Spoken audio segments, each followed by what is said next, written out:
আজ প্রায় ৫ বছর হলো সতীশের সাথে দেখা সাক্ষাৎ নেই। সেই ছোটবেলায় একসাথে পড়াশোনা, খেলাধুলা।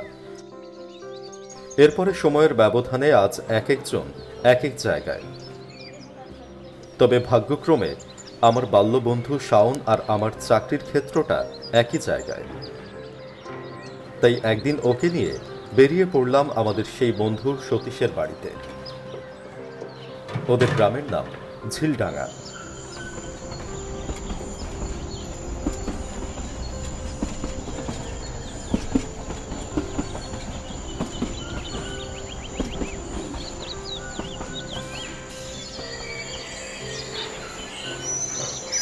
ট্রেন থেকে নামতে নামতে সূর্য পশ্চিমে ঢলে পড়েছে।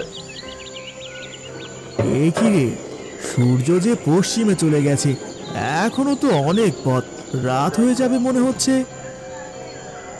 আরে রাত হলেও সমস্যা কোথায়? পথঘাট আমাদের চেনা। তার উপর ওদের বাড়িও তো আমরা চিনি। রাত যতই হোক না কেন, ওদের বাড়িতে যেতে আমাদের কোনো সমস্যা হবে না। শাওনও আমার কথায় একমত হলো। আসলে স্কুল জীবনে ওদের বাড়িতে এতবার এসেছি যে ওদের বাড়িটা একেবারে হাতের তালুর মতো পরিচিত হয়ে গেছে। স্টেশন থেকে বের হয়ে সোজা উত্তরে এঁকে বেঁকে যে পথটা গেছে, ওটার শেষ প্রান্তেই সতীশদের বাড়ি। আমরা দেরি না করে পা চালালাম। বুঝলি, ওই সতীশটা আগের মতোই ব্যাকডেটেড রয়ে গেছে। এত বছরে একবারের জন্য ওর কোনো ফোন পেলাম না। আরে দেখ, গিয়ে দেখবি ফোনই নেই, কল করবে কি?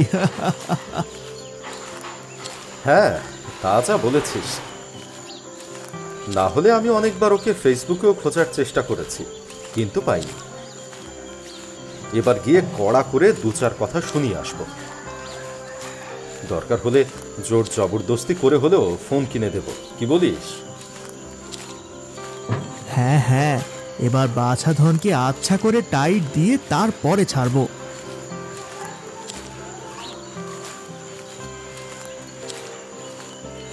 স্টেশন থেকেও অনেক পথ সতীশদের বাড়ি, কিন্তু ৩০ মিনিট যেতে না যেতেই অন্ধকার নেমে এলো।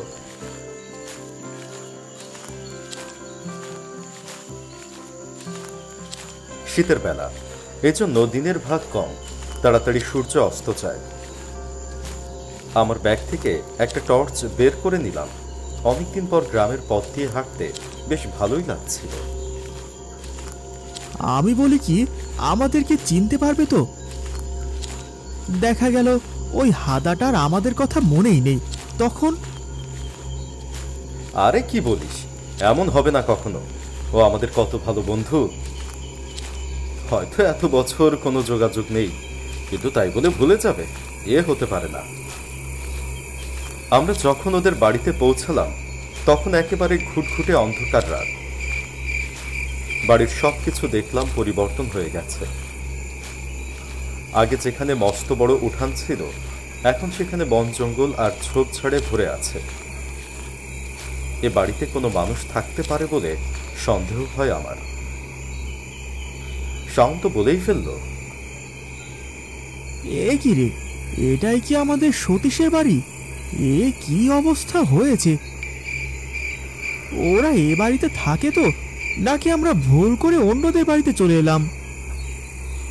না না, তেমন হবার কোনো প্রশ্নই আসে না, এটা ওদেরই বাড়ি।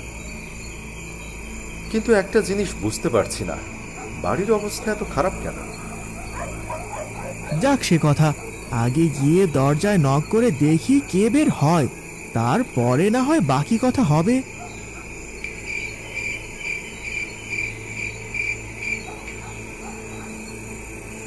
উঠানের ঝোপঝাড় ভেঙে আমরা দরজার কাছে দাঁড়ালাম।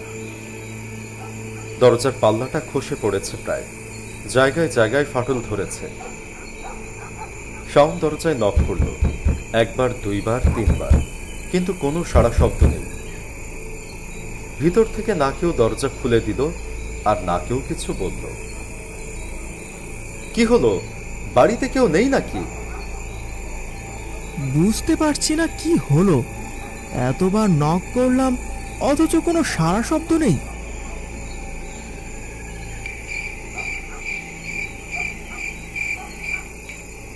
দাঁড়া, আর দুইবার নক করে দেখি। শাওন আরো দুইবার নক করল। এবার অবশ্য হতাশ হতে হলো না।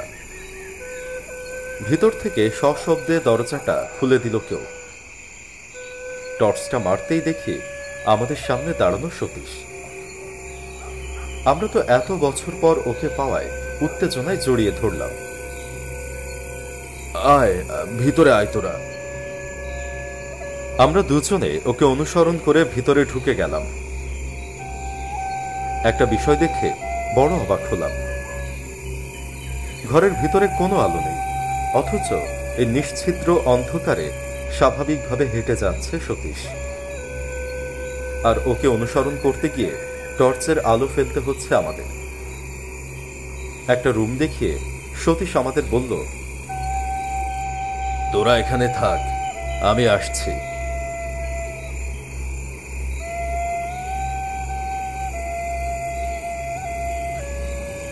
সতীশ চলে গেলে আমার একটু সন্দেহ হয়, কিন্তু আমি যেটা সন্দেহ করেছি সেটা শাওনও সন্দেহ করেছে। আমার আগেই ও বলে ওঠে, আমার কেমন যেন অস্বাভাবিক লাগছে। এই কি আমাদের সতীশ? সেই হাসি খুশি ছেলেটা যে আমাদের জড়িয়ে ধরলে ছাড়তে চাইতো না, আজ তাকে জড়িয়ে ধরতে কেমন যেন নিষ্প্রাণ মনে হলো। আমারও মনে পড়ল সতীশকে জড়িয়ে ধরার সময় স্পষ্ট মনে হয়েছে যে ওর শরীর বরফের মতো ঠান্ডা আর নিষ্প্রাণ। কিন্তু কি এর কারণ? এছাড়া ওর আচরণও কেমন যেন রুক্ষ। সেই আগের মতো আর নেই। আমরা দুজনে ড্রেস চেঞ্জ করলাম।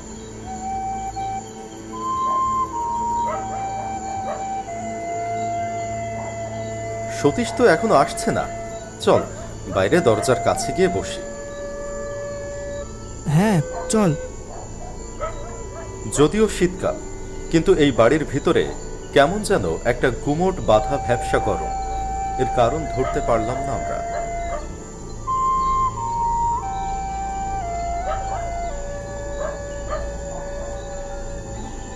দরজার কাছে দাঁড়াতেই বাইরের কনকনে ঠান্ডা বাতাস পিন পিন করে সারা শরীর ঠান্ডা করে দিতে থাকে আমাদের।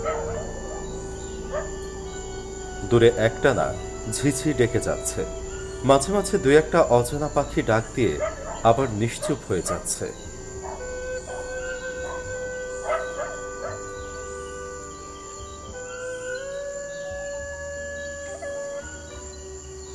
শাওন, ওই দেখ, কে যেন একটা আলো নিয়ে এদিকেই আসছে।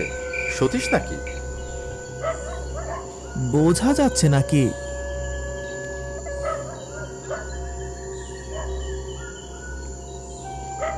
একটু পরে ওই আলোটা এসে বাড়ির সামনের রাস্তার উপরে থামল।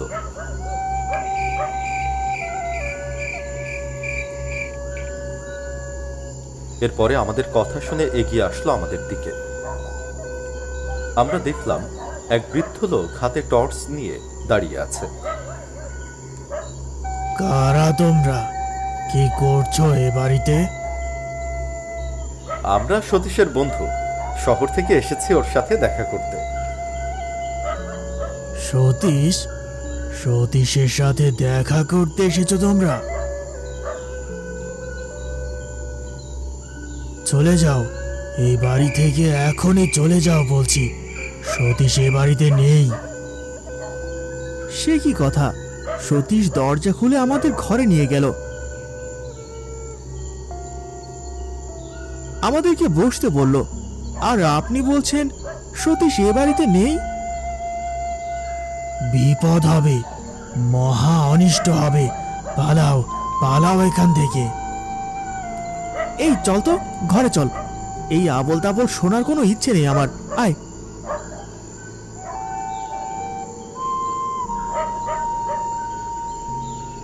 শাওন এক প্রকার আমাকে জোর করে টেনে ঘরের ভিতরে নিয়ে গেল।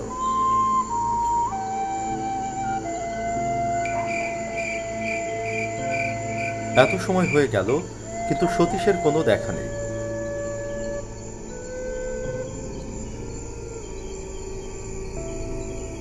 কয়েক মিনিট পরে ঠুক করে একটা শব্দ হলো। আমরা তাকিয়ে দেখলাম দরজার কাছে সতীশ দাঁড়িয়ে আছে, হাতে একটা হারিকেনের আলো।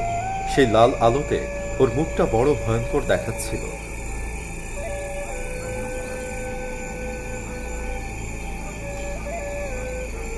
কিরে, কোথায় গিয়েছিলি? আমরা এত বছর পরে এলাম, কোথায় আমাদেরকে একটু সময় দিবি? তা না করে কোথায় চলে গেলি? তোরা কেন এসেছিস? মানে এ কেমন কথা? তুই না আমাদের বন্ধু, আমাদের ছোটবেলার সাথী। এত বছর তোর সাথে কোনো যোগাযোগ পর্যন্ত নেই, এই জন্যই তো তোর সাথে দেখা করতে এলাম আমরা। জীবিত অবস্থায় তো আমাকে একবার দেখতে আসতে পারলি না, আমার কথা মনেও করলি না, আর মরে যাওয়ার পরে বুঝি তোদের বন্ধুত্ব উতলে উঠেছে, তাই না রে? মানে কি বলছিস এসব? তুই বেঁচে নেই মানে? ঠিক তখনই দেখলাম সতীশের দেহটা পরিবর্তন হতে শুরু করেছে। ওর সারা মুখে গোটা গোটা খোস পাছড়া জেগে উঠেছে, সেই সাথে চোখ দুটো কেমন যেন রক্তবর্ণ হয়ে উঠেছে, মাথার চুলগুলো খসে যেতে শুরু করেছে, সারা গায়ের চামড়া খসে যেতে শুরু করেছে, আর এই কদাকার দেহি দেহটা এক পা দুই পা করে এগিয়ে আসতে শুরু করেছে আমাদের দিকে।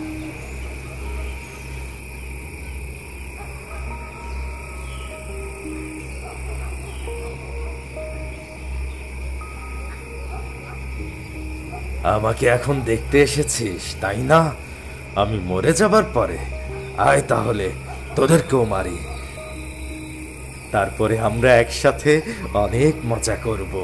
আয় আয় আমার কাছে। সতীশ, সতীশ, আমাদের ভুল হয়ে গেছে, আমরা কাজের চাপে তোর খোঁজ খবর নিতে পারিনি, আর আমরা তো জানিও না যে তুই মারা গেছিস। প্লিজ আমাদেরকে মারিস না সতীশ, প্লিজ প্লিজ আমাদেরকে ছেড়ে দে। সতীশ কোনো কথা শুনছে না, সে ক্রমশ এক পা দুই পা করে সামনে এগিয়ে আসছে।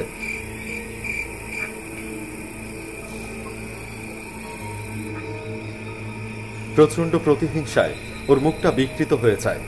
আমাদেরকে ধরার জন্য ওর একটা হাত বাড়িয়ে দেয় আমাদের দিকে, আর ঠিক তখনই কিছু জলের ফোঁটা এসে পড়ে সতীশের গায়ে, আর সাথে সাথে ও জ্বলে পুড়ে একটা কালো ধোঁয়া হয়ে কুণ্ডলি পাকিয়ে ভ্যানিশ হয়ে যায়।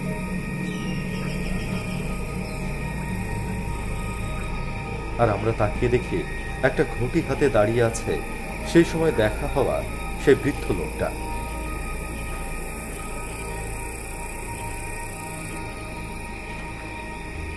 আমি জানতাম কোনো একটা বিপদ ঘটতে চলেছে, তোমাদেরকে এই বাড়িতে ঢুকতেই আমি বুঝতে পেরেছিলাম।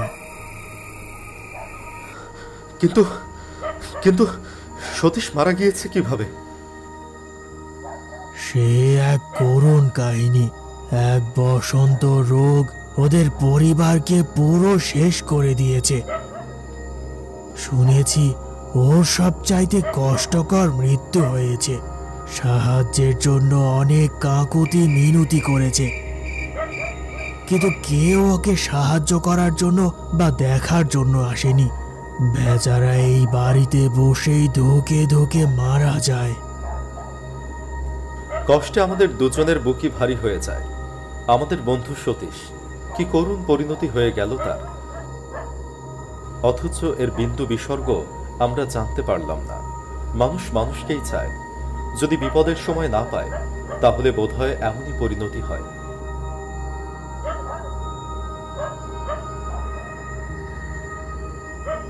একটা দীর্ঘ নিঃশ্বাস ফেলে দুজনে ওই বৃদ্ধ লোকটার সাথে ওই বাড়ি থেকে বেরিয়ে এলাম।